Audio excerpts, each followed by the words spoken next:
So I've been watching a couple of videos and they're titled things like the team that Michael Jordan couldn't beat, and they're all about the Boston Celtics team with the big three of Larry Bird, Kevin McHale, Robert Parrish, and they also have players like Dennis Johnson and Bill Walton. Yes, Michael Jordan couldn't beat that team, but there was a lot of teams that Michael Jordan couldn't beat for his first couple of years in the NBA. Michael Jordan's Chicago Bulls team, until they got Scottie Pippen, wasn't the best team in the NBA, or to be honest, wasn't even that close to being the best team in the NBA. They needed Scottie Pippen to step up before they became arguably the best team ever. So to argue that Michael Jordan couldn't beat the Boston Celtics because obviously he got swept by them in the playoffs, he couldn't really beat them even in the regular season, and he always struggled against Larry Bird. I'm not going to hold that against them, because the thing is, that was early in Michael Jordan's career. And people seem to forget he did drop 63 points in a playoff series against the Celtics. I know they lost the game, but he still dropped 63 points, which is huge. So in this video, I'm actually going to be talking about the one team that Michael Jordan couldn't beat in his prime, and the one team that I think that if Michael Jordan had have played him in the NBA Finals, he wouldn't have a perfect record.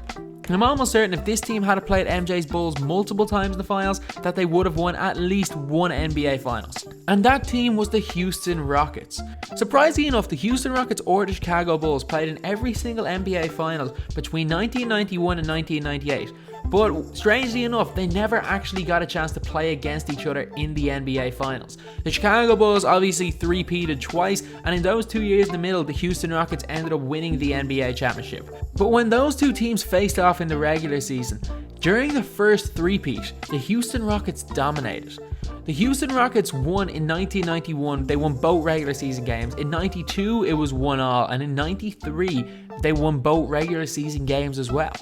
In the 2 years that MJ was, well, 1 year he was retired and the other year he played a little bit, the Houston Rockets won the NBA championship both of those years. In 1994, Hakeem Olajuwon destroyed Patrick Ewing when they beat the Knicks, and in 1995, Hakeem Olajuwon got the better of Shaq when they beat the Orlando Magic. That Orlando Magic team actually beat an MJ-led Bulls team, and I know you could say obviously Michael Jordan only played half a season, but the thing is that Orlando Magic team really matched up well against the Bulls.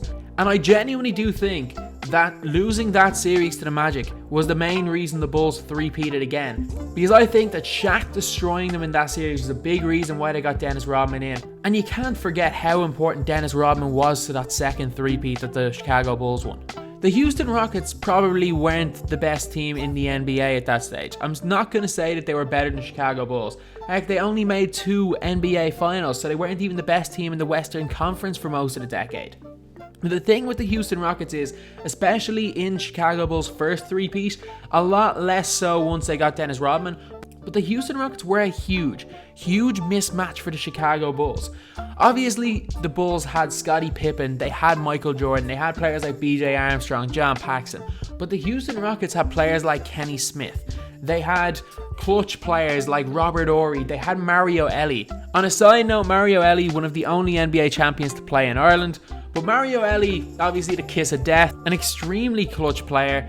They had arguably the greatest center of all time, Hakeem Olajuwon. While most people wouldn't have him number 1, I've definitely had people argue that he is number 1, and in my opinion, definitely, like without doubt, top 10, probably a top 5 center of all time in Hakeem. And the Chicago Bulls were very weak at the center position. Obviously, Bill Cartwright was a solid player, but I don't think if Shaq couldn't deal with Hakeem, if Ewing couldn't deal with Hakeem, I don't think Cartwright could have dealt with Hakeem. So I think Hakeem would have put up similar stats to Michael Jordan had they played in the finals.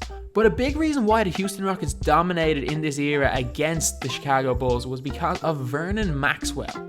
Vernon Maxwell was arguably the best Michael Jordan defender there was. The thing is that stats-wise, Michael Jordan played equally as well, maybe even slightly better against the Houston Rockets. But obviously you can see from the team record, the team wasn't as good. Vernon Maxwell was one of the few players that could even slightly get into Michael Jordan's head. And when the Rockets played the Bulls, Vernon Maxwell could almost force Michael Jordan to go back into the way he played earlier in his career. And he forced Michael Jordan to make it almost a one-on-one battle, which the majority of the time Michael Jordan got the better. Because obviously Vernon Maxwell is nothing compared to Michael Jordan. But the way Vernon Maxwell played him forced Michael Jordan out of the somewhat team mindset that Phil Jackson had instilled in him, and in the end it meant that the Rockets often beat the Chicago Bulls. And while Maxwell was probably the best Michael Jordan defender one-on-one, you can't forget the fact that he did have one of the best defensive centers of all time and the all-time leader in blocks, Hakeem Olajuwon, playing on the same team as him. So Maxwell's defense, along with Hakeem's dominance, as well as the fact that the Rockets were fearless, they didn't fear the Bulls because they beat them so often, meant that in the end, especially in the first three-peat, the Houston Rockets dominated against the Chicago Bulls. But the Houston Rockets didn't make the finals, so we couldn't see that matchup. So yeah, this is possibly the greatest finals matchup we've never seen. Obviously you could argue Kobe versus LeBron, but this was honestly the one team that I think, especially in the first three-peat, could have beaten any Michael Jordan team, and definitely would have at least brought the Chicago Bulls to a Game 7. So anyway, that's the video. Thanks for watching. Please like, comment, and subscribe.